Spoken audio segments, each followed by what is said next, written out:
नमस्कार। लोकसभा टेलीविज़न में मैं नीलांजन मुखोपाध्याय आपका स्वागत करता हूँ। ऐखला चलो, इस कार्यक्रम में हम बात करते हैं संसद के उन सदस्यों से जो निर्दलीय हैं या उनसे जो अपने पार्टी के एकमात्र प्रतिनिधि हैं।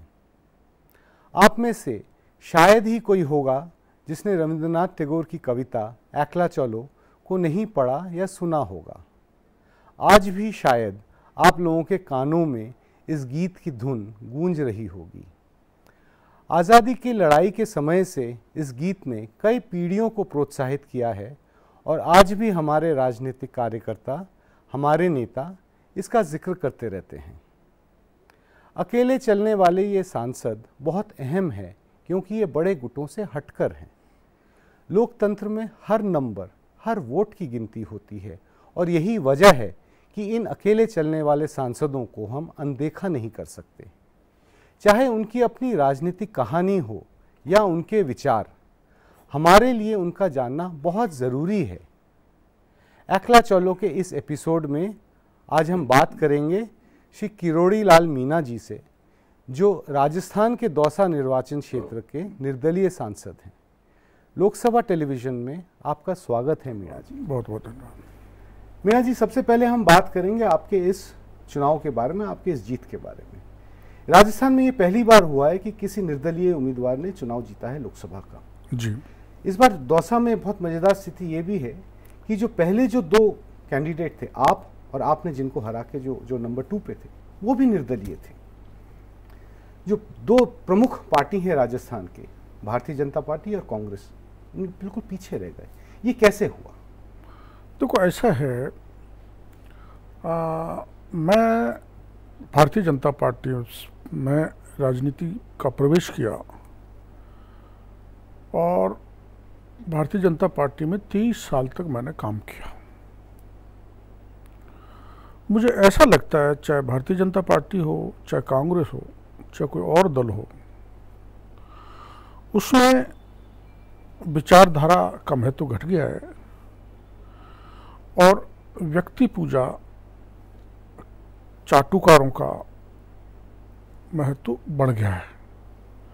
जो चाटुकारिता करेगा लीडरशिप की या उसको पूजेगा तो ही उसको प्राथमिकता है, अन्यथा विचारधारा पर सख्ती से चलने वाले व्यक्ति का पूछ इस समय नहीं है, उनको मान्यता नहीं है।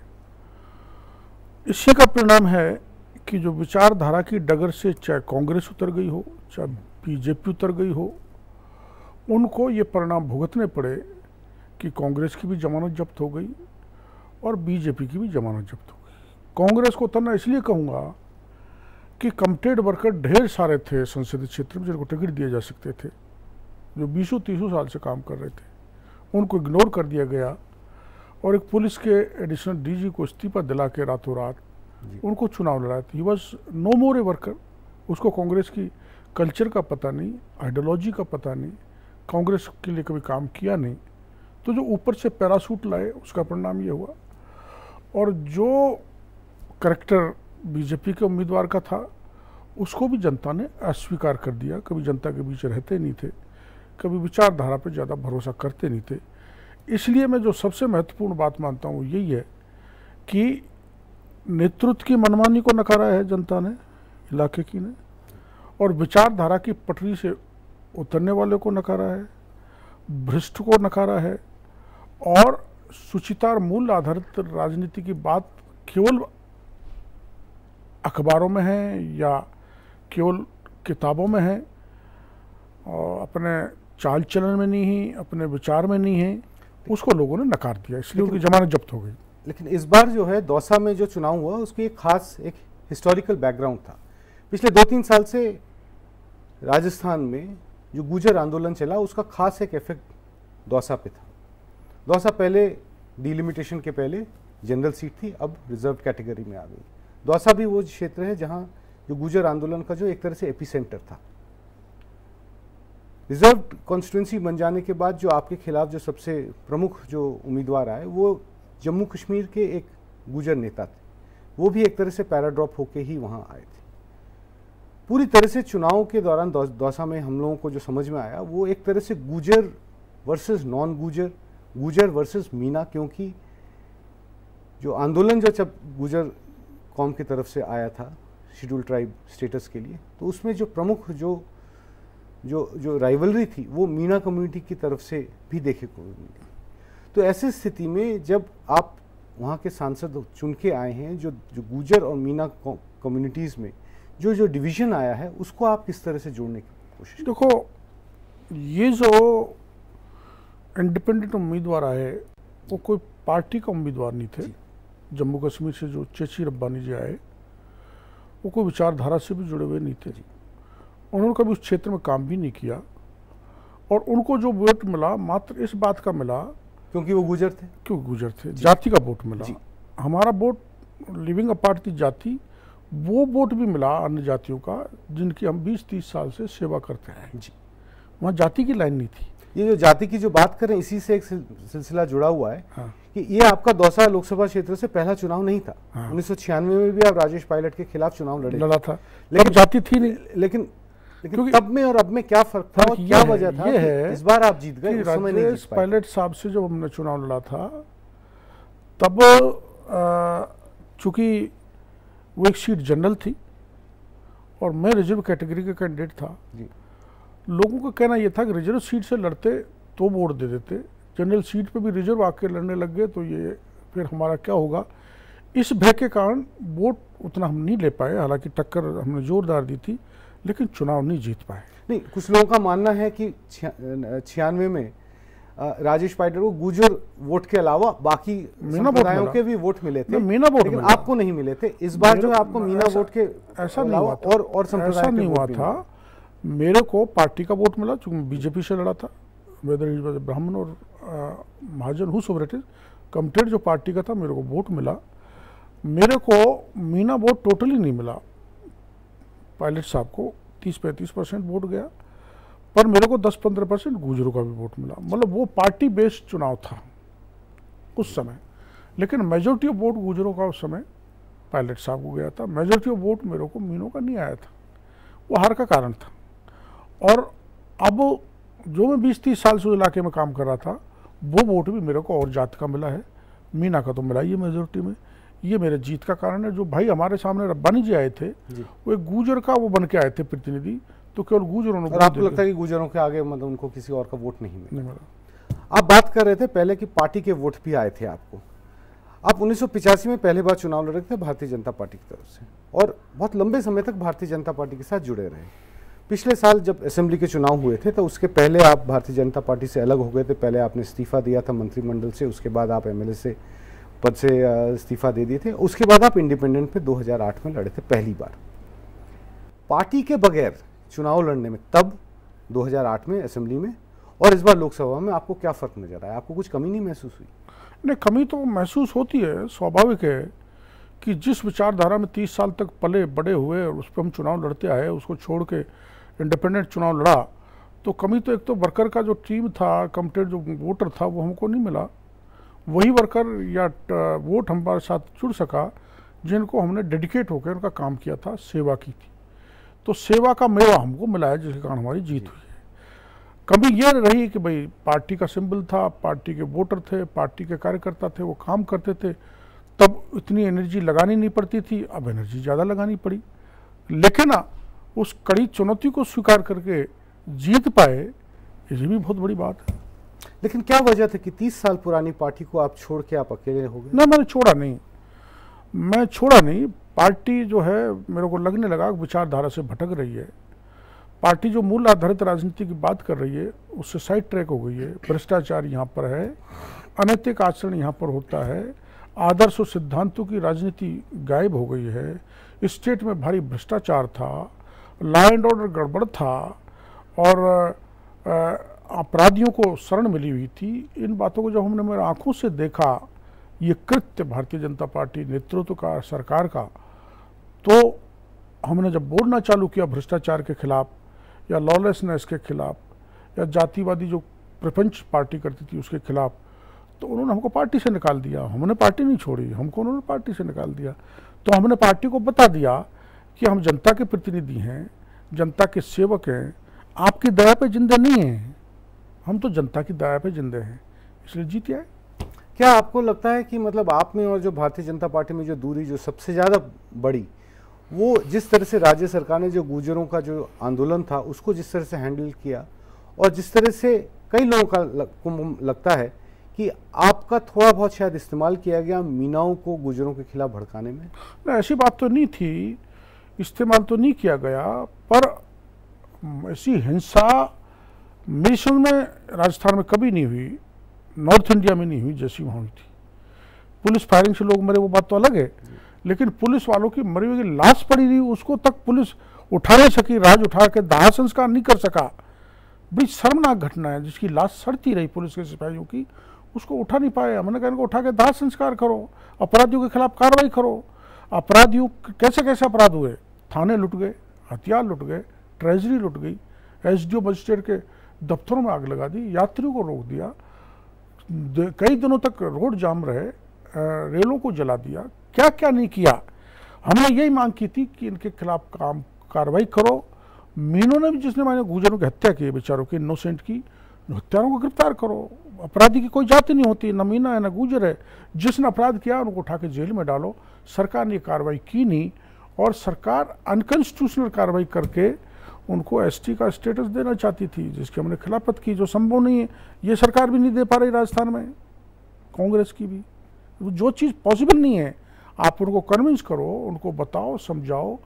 ये काम तो सरकार ने किया नहीं, गोली चलाने का काम किया, निर्दोष लोगों को मारा, और निर्दोष पुलिस भी मरी, कानून को हाथ में लिया लोगों ने, जिसके परिणाम ये हुआ कि अराजकता फैल गई, लॉलेसनेस आ गई, और एक दूसरे की जातियां सामने खड़ी हो गई। सामने खड़े होने की जरूरत ही नहीं थी।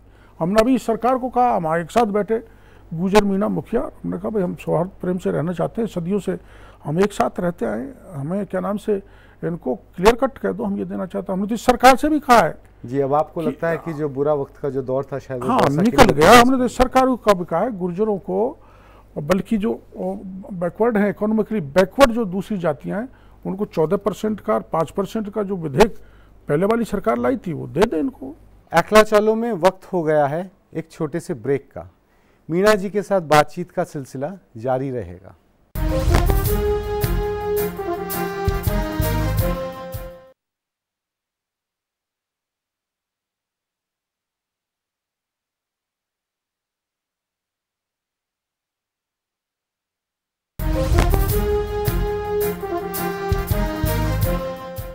अखला चालो में आपका फिर से स्वागत है।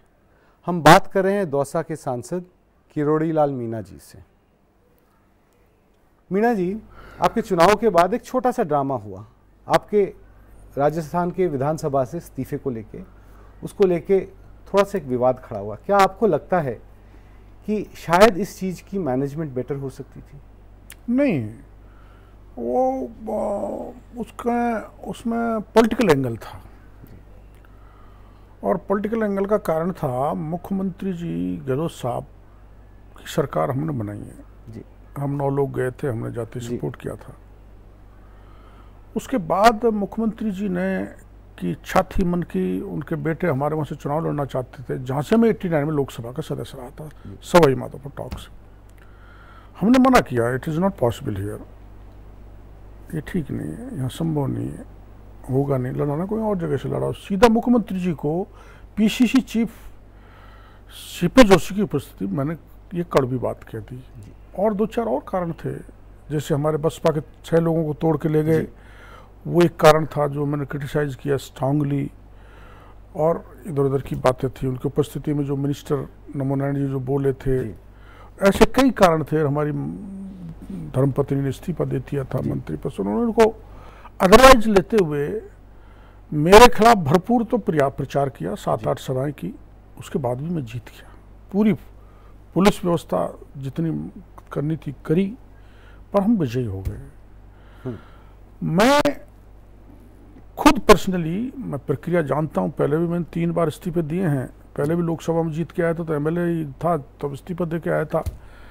मैं गया था इस्तीफा देने, लेकिन स्पीकर साहब बाहर थे, वो 31 तक छुट्टी पर थे। फिर मैं 29 को मेरे पीए के थ्रू इस्तीफा भिजवा दिया था। अगर ऐसी आवश्यकता थी बहुत ज़रूरी तो मेरे को फ़ोन कर देते, मेरे को फैक्स कर देते, मेरे को सूचना दिलवा देते, तो मैं 31 तक कहीं भी जाके उनको फिजिकली प्रेजेंट हो जाता। पर मैंने मेरा इस्तीफा भिजवाया था। उन्होंने ये रिपोर्ट पार्लियामेंट में भिजवाने की कोशिश करी कि इन्होंने फिजिकली दिया नहीं, इसलिए उनको डिस्क्वालीफाई कर दिया जाए, सांसद नहीं रहे, MLA भी नहीं रहे, ये इन्होंने किया। पर कानूनी कोई खामी तो थी नहीं, तो अल्टीमेटली इनको स्वीकार करना पड़ा। मैं तो फिजिकली प्रेजेंट नहीं हुआ, मैं तो इस्तीफा भिजवाया था, ईमानदारी से भिजवाया था। MLA रहता तो काय को लोकसभा का चुनाव लड़ता, तो इसलिए लोकसभा का चुनाव लड़ा, लोकसभा में शपथ ले ली, आज सांसद हूँ। तो दुर्भावनाओं से ग्रसित होकर डिमोलाइज करने के लिए वो कार्रवाई की थी, उसकी कोई ज़्यादा लंबी उम्र नहीं होती। पॉलिटिकल मोटिवेशन से कोई कार्रवाई करते हैं दुर्भावना से, तो उन्होंने खूब नोटिस दिए, सब कुछ किया, कानूनी राय भी ली, लेकिन पार पड़ी नहीं, कुछ कर नहीं पाए। मीणा जी, कुछ लोगों का मानना है कि आपका ये जो रेजिग्नेशन को लेकर जो थोड़ा बहुत हादसा हुआ, इसके पीछे कारण है कि मतलब ठीक चुनाव के पहले आपकी पत्नी गोलमा देवी जी ने भी इस्तीफा दिया था कैबिनेट उसका कारण था। तो एक तरह से कांग्रेस और आपके बीच में एक रस्साकसी चल रही थी। कोई रस्साकसी हमारी तरफ से तो कोई रस्साकसी है नहीं।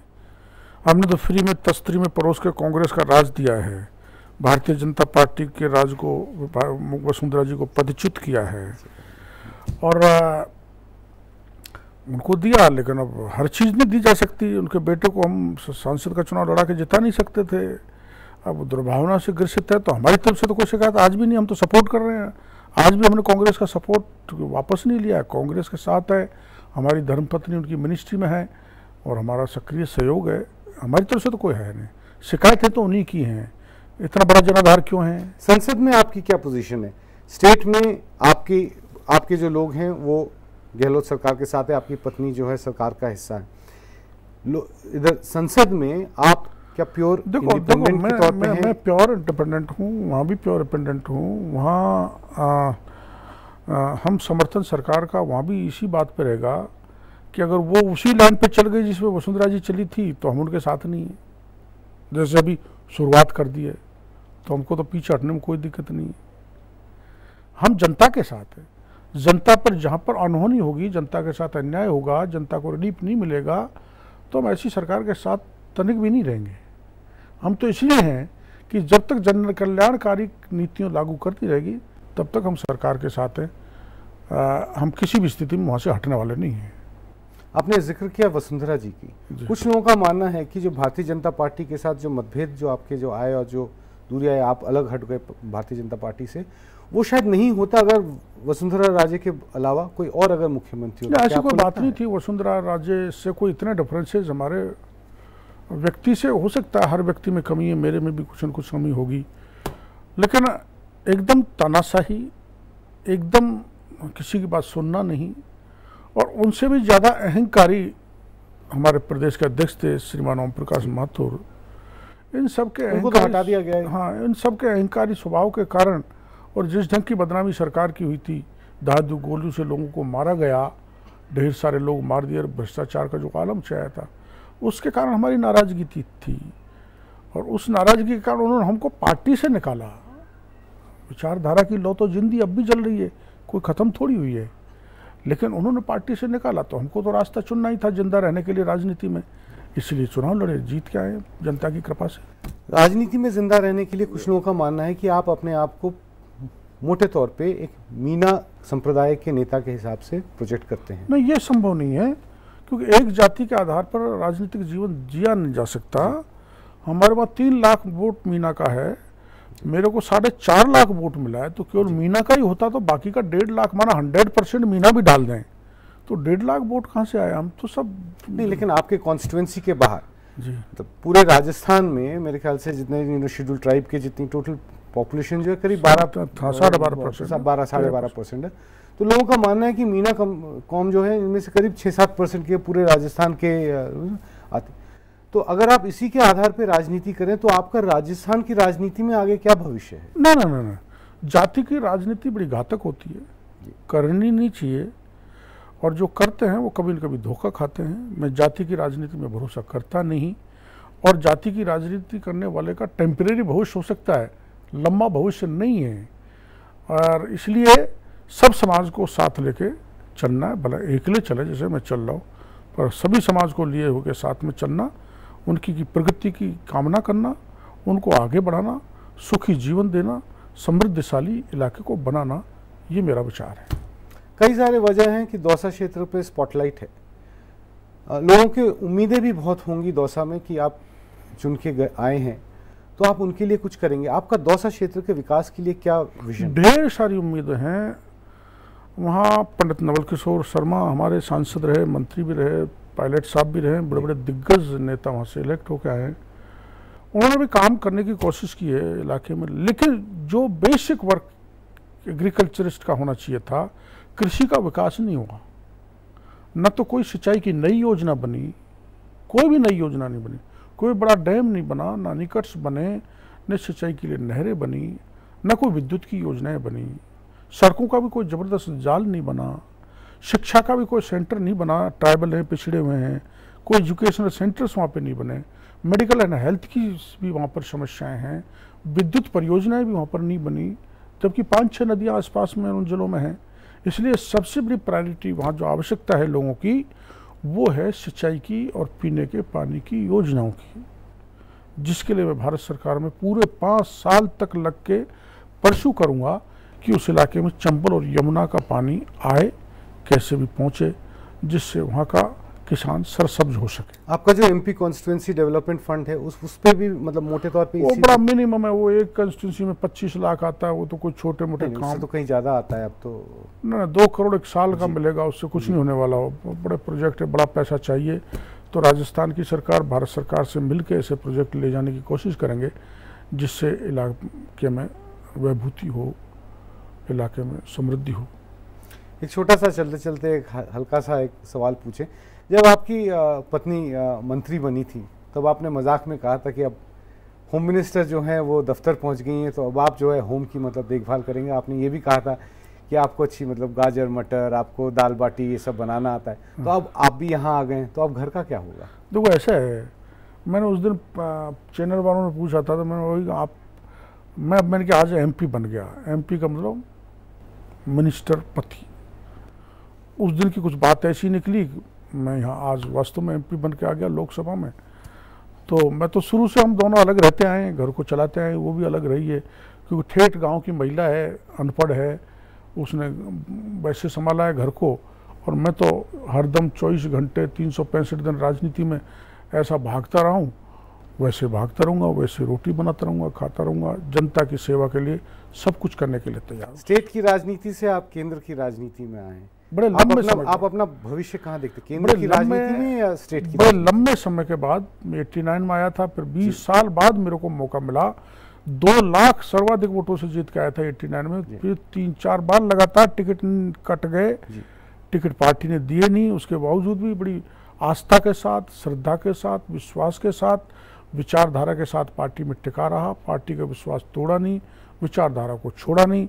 जब धक्का देके बाहर निकाल दिया तो लोकसभा का चुनाव लड़के जीत के फिर 20 साल बाद आए।